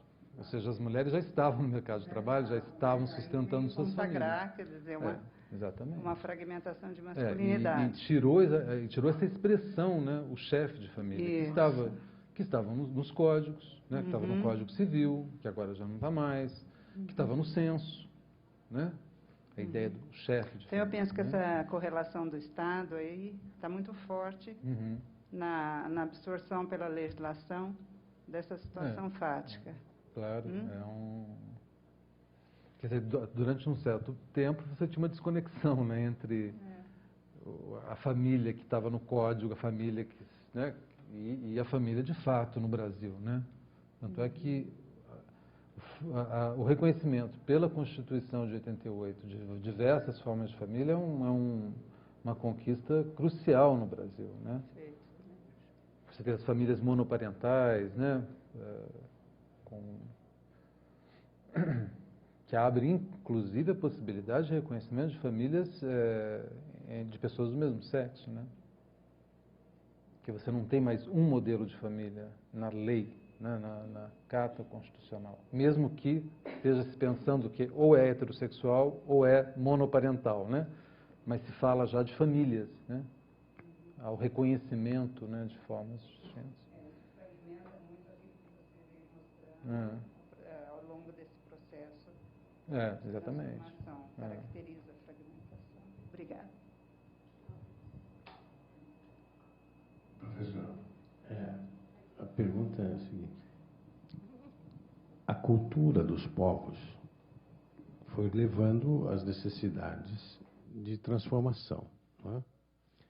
Israel, por exemplo, que é um Estado minúsculo que se transforma num país cercado por milhões de primos que não se entendem, eles foram obrigados a colocar a mulher nas Forças Armadas em situação de igualdade com os homens. Então, houve até uma charge interessante há uns anos atrás, me lembro que revista foi, em que o soldado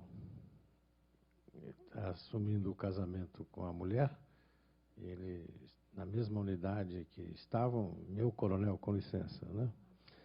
Então, isso chegou assim, a interferência do Estado na convocação do sexo feminino para prestar um serviço que historicamente eram dos homens, os machos na natureza, transformam essa correlação, né?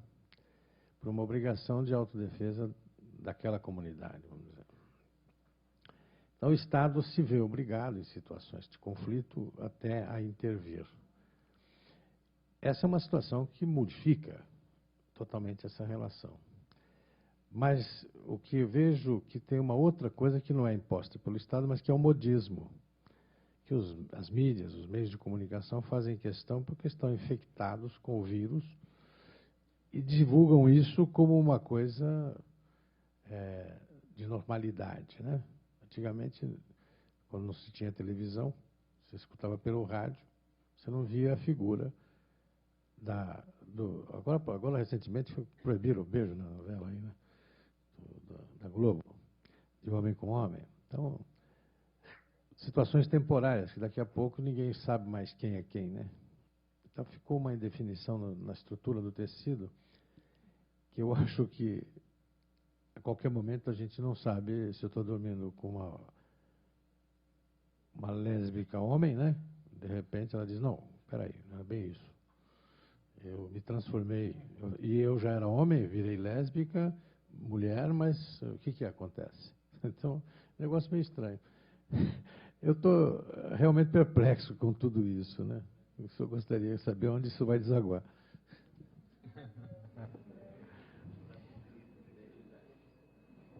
Eu espero que primeiro desaguem em boas surpresas, né? E não em surpresas ruins, né? Agora, em relação ao Estado, mas não é só, quer dizer, a entrada das mulheres nas Forças Armadas não acontece só no Estado de Israel, né, em estados em guerra, quer dizer, também é um processo que acontece em vários outros países, né, mesmo países sem guerra, né. Agora, eu acho eu acho que a gente não é que acho que formular desse modo, quer dizer, a gente não sabe quem é quem, eu acho que é meio enganoso. Eu acho que existem outros quens, digamos assim, né? Acho que esse diagrama está se transformando, né? Do ponto de vista tradicional, que é o que eu tentei chamar a atenção, né? Onde as pessoas com genitália masculina tinham um desejo heterossexual e eram durões e etc., né? Toda aquela... Bom, realmente, deste ponto de vista, o mundo está diferente. E volto a lembrar, a gente está falando de áreas do mundo, né? Claro que tem outros... Né? Isso é um processo que não envolve toda a sociedade do mesmo modo, com a mesma intensidade, né? Claro que tem as grandes metrópoles, tem as cidades pequenas, tem, né, os países são diferentes, né? Óbvio, eu estou falando do Ocidente, porque é claro que se a gente jogar o Oriente, então, com os muçulmanos e com fundamentalismos de outra ordem, a gente ainda teria um quadro bem mais tradicional, onde as pessoas sabem quem é quem. Bom, pelo menos supõe-se que embaixo daquelas burcas existam mulheres, né?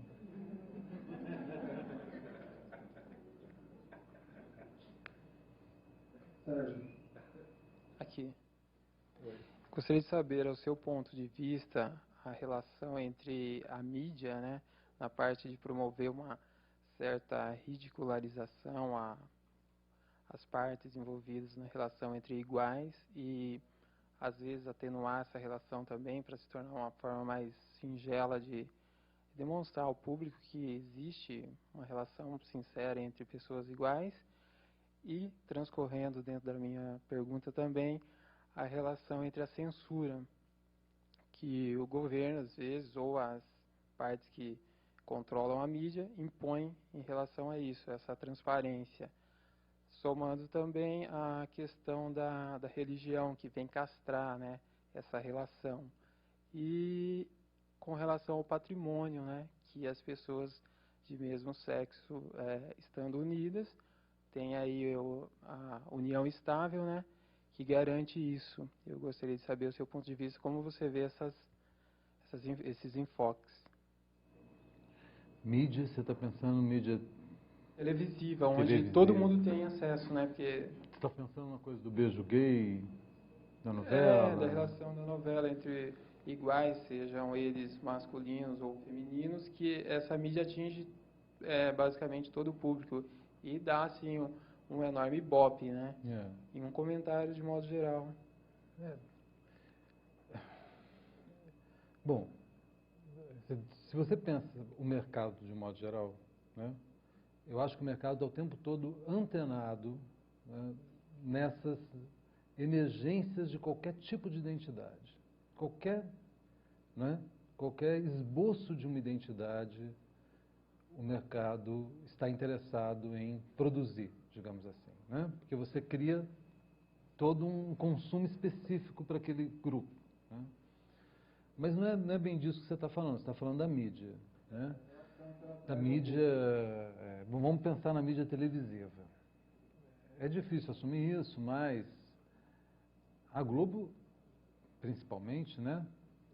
Ela tem, em relação aos costumes, etc., num certo plano, ela tem um papel de modernização da sociedade brasileira. Tem, né? É educativo, às vezes. Às vezes até politicamente correto demais. A gente fica... né? Você não sabe mais o que eles vão colocar na novela. Tem todas as identidades subalternas presentes numa mesma novela. Mas com limites também, né? Claro que é sempre um jogo de possibilidades, né? Que ela ao mesmo tempo compõe o imaginário da sociedade, as representações, mas ela também responde a elas, né? Então, essa ideia do Ibope, né? Qual é sempre uma negociação, né? Entre o que a mídia imagina que o público quer, né? Ou pensa, e o que o público pensa ou quer naquele instante, né? Então eu acho que tem um papel, mas é um papel que é sempre limitado, porque de fato você não pode dizer algo que ninguém queira ouvir, né? Então há de um lado uma tendência conservadora, certo? Há um limite de reprodução de um certo status quo, porque senão você não vende, senão você não vai ter Ibope. Que acaba sendo uma certa censura, embora eu acho que a gente tem que reconhecer que há um papel de modernização, né? Principalmente aí pensando na grande mídia televisiva que é a Rede Globo, né? No Brasil. Eu não sei, aí tem... Sua questão teve... Depois vem a questão da religião, que poda, que castra essas atividades, essas relações entre iguais e provoca um bloqueio, muitas vezes, entre... É engraçado, porque na minha apresentação e no modo como embora eu fique muito preocupado com a religião, eu tirei um pouco a religião fora, né? Como que eu suponho que o mundo moderno é um mundo onde a religião já tem um papel secundário, né? Então, quando eu falo do Estado, é claro que isso não é verdade, né? Embora haja formalmente uma separação de igreja e Estado, né? A igreja continua tendo um papel importante. Agora, claro que infinitamente menos importante do que já teve, né? Até o final do século XVIII e início do século XIX, né? Você imagina que a igreja controlava, né? Assim, a educação, os cemitérios, os nascimentos, os casamentos, etc. Ela perdeu terreno enormemente, né? Em alguns contextos menos, em outros contextos mais, né? No Brasil é um caso engraçado. O Brasil, como sempre, não é para principiantes, né? Porque de um lado é o maior país católico do mundo, etc., etc., mas se você vê a política de AIDS no Brasil, é de deixar, né, o Vaticano em fúria. Aliás, a Daniela Mercury, agora ali no jornal, não vai poder cantar para o Papa. Está chateadíssima porque ela participou de uma campanha de AIDS, que é baseada no preservativo, né, que o Vaticano condena, então o Vaticano canetou o nome dela para cantar para o Papa.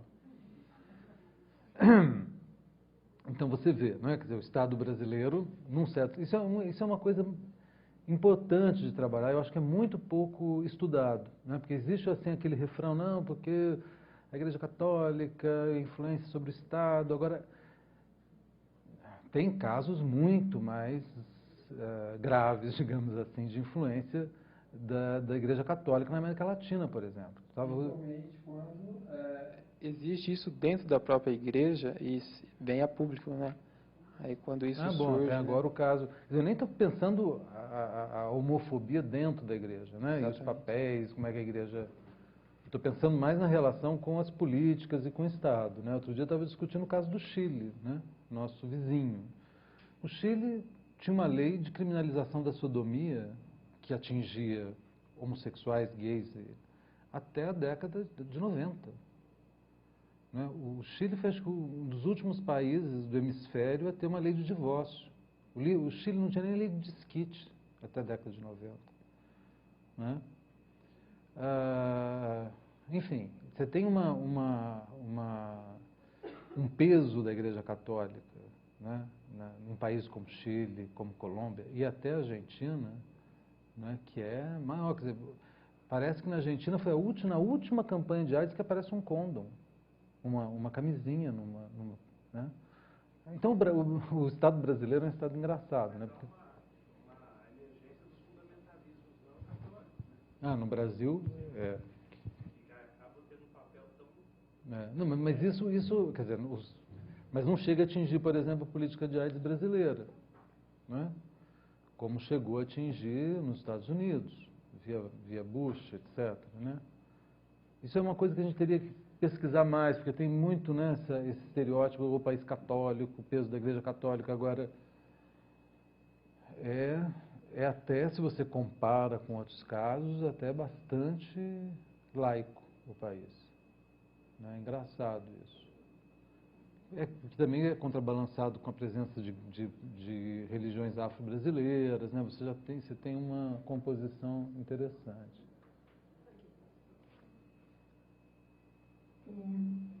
Só queria saber por que você chamou de agonistas. Eu entendo que acho que é porque está agonizando. Não sei por que você usou esse termo, agonistas, aquelas características lá do homem, da identidade mais viril, guerreira. Fazer uma observação assim, que a gente tem visto cada vez mais pessoas que antes se diziam hétero e hoje têm coragem de sair de um casamento hétero, né? Só uma constatação. E assumir, né? Mais ou menos igual aquele senhor estava falando,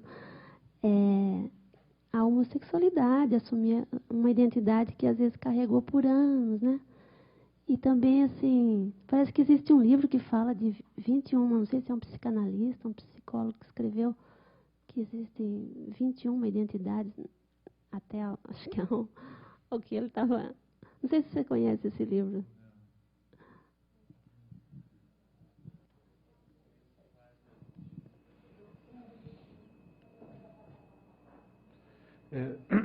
Eu usei agonístico aqui, uma dimensão agonística, porque é uma dimensão da identidade masculina que está baseada no excesso, né? Que está baseada no risco da morte, né? No enfrentamento do risco. Né? Exatamente, vem de agonia essa expressão, né? Ou seja, cujos valores não têm a ver com a reprodução, né? Social, tem a ver com, enfim, tem a ver com excesso e que em alguns casos leva à destruição, né?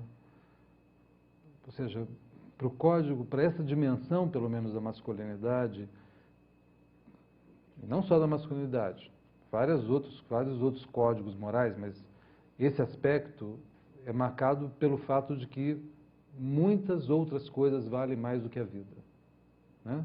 Então a honra vale mais do que a vida, né? Nesse sentido é agonístico, né? É o duelo, por exemplo, né? É preferível você morrer do que permanecer desonrado do ponto de vista dessa moral tradicional, né?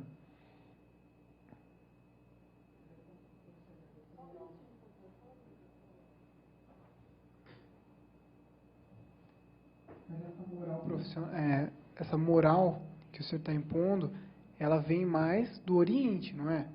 Com relação isso, com código de honra, enfim, tudo baseado mais no Oriente, porque no Ocidente nem tanto tem essa forma, digamos assim, mais,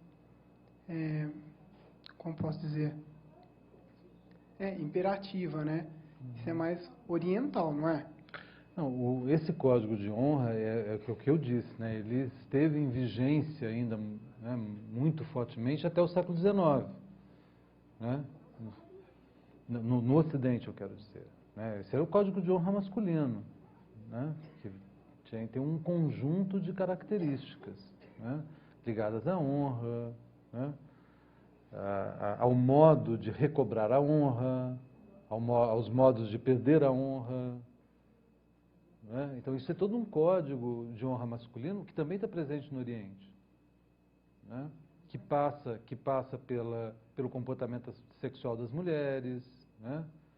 Então, uma traição feminina é uma desonra masculina, que passa pelo comportamento sexual dos próprios homens num certo limite, né? Ou seja, a homossexualidade é uma desonra, né? Então você tem mas esse é um código que está sendo desmontado já há 2 séculos. Ainda tem elementos desse código em vigência, né? Mas ele já... Tá, claro. Não, eu acho que ele está em corrosão extrema. Você já não tem mais essa ideia. Você imagina numa sociedade que era a nossa sociedade, que você não, né, qualquer insulto virava um duelo. Isso é impensável, certo? De um modo geral, é claro que você vai ter em alguns lugares, isso vai estar presente ainda, né? Você ainda tem vendetta no Brasil, você ainda tem vingança, tem processo. É claro, isso não está totalmente ausente, mas é um processo de enfraquecimento, né? Até porque uma pessoa que mata alguém por vingança, que foi desonrado, pode ir para a cadeia, deveria, em alguns casos não vai, né? Principalmente quando se mata a própria mulher por adultério, né? Os crimes de honra. Mas se você mata um vizinho porque ele te desonrou, o Estado pode até achar que tem um atenuante, mas você não vai escapar da lei, né? Então a gente está falando disso de um momento lá no início do século XIX, que o Brasil era regido pelas ordenações filipinas que davam o direito do sujeito, se encontrasse a sua esposa com outro homem, de matá-la e matá-lo. Era o direito, ele devia fazer isso. Isso no Oriente é ainda muito presente, né? E é engraçado como tivemos uma discussão, aliás, aqui em Campinas, sobre crimes de honra, e havia uma feminista da Turquia, muito inteligente, né?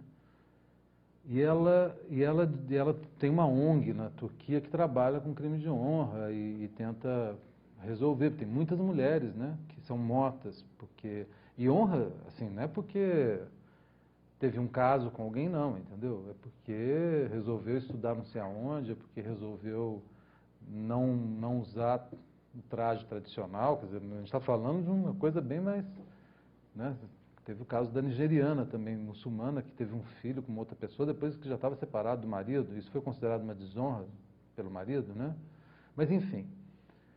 Só que na Turquia, diferente de outros países, não é a Sharia que rege, né? Você tem um Estado laico, no certo sentido, e uma das grandes questões para a Turquia hoje é acabar com esse tipo de crime de honra, né? E ela dizendo que ela foi numa aldeia onde tinha uma mulher que estava marcada para morrer, né? E chegou lá e encontrou o marido. O marido estava totalmente arrasado, porque ele já estava há 2 semanas que ele não conseguia matar a mulher. Não, tudo bem, é risível. Mas o filho dele já tinha sido violentado na escola. Ele já estava ele estava virando um pária, né? A comunidade inteira pressionando ele para que ele cometesse, né, porque ele salvasse a honra, entendeu? E ele não sabia o que fazer. É uma situação muito... Porque é um código que se impõe aos próprios homens, né?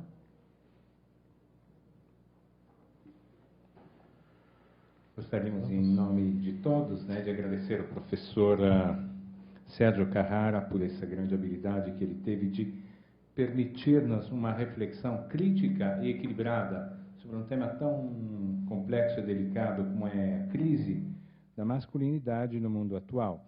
Acho que ele fez isso com muito brilhantismo, e eu fico com uma frase que me faz um pouco refletir, só as pessoas superficiais não julgam pelas aparências.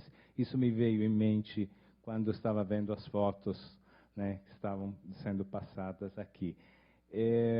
Gostaria também de lembrar a todos que na próxima quarta-feira, dia 30 de novembro, nós teremos Sexualidade em Jogo no Mundo Contemporâneo, com a professora Maria Luísa Heilbaum. É doutora e professora do Programa de Medicina Social da Universidade Federal do Rio de Janeiro.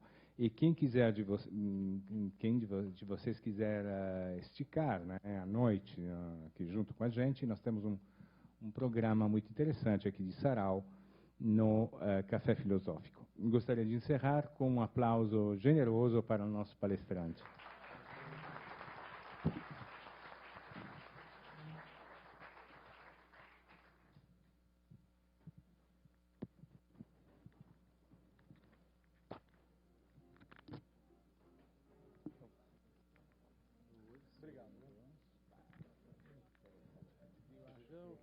Criar uma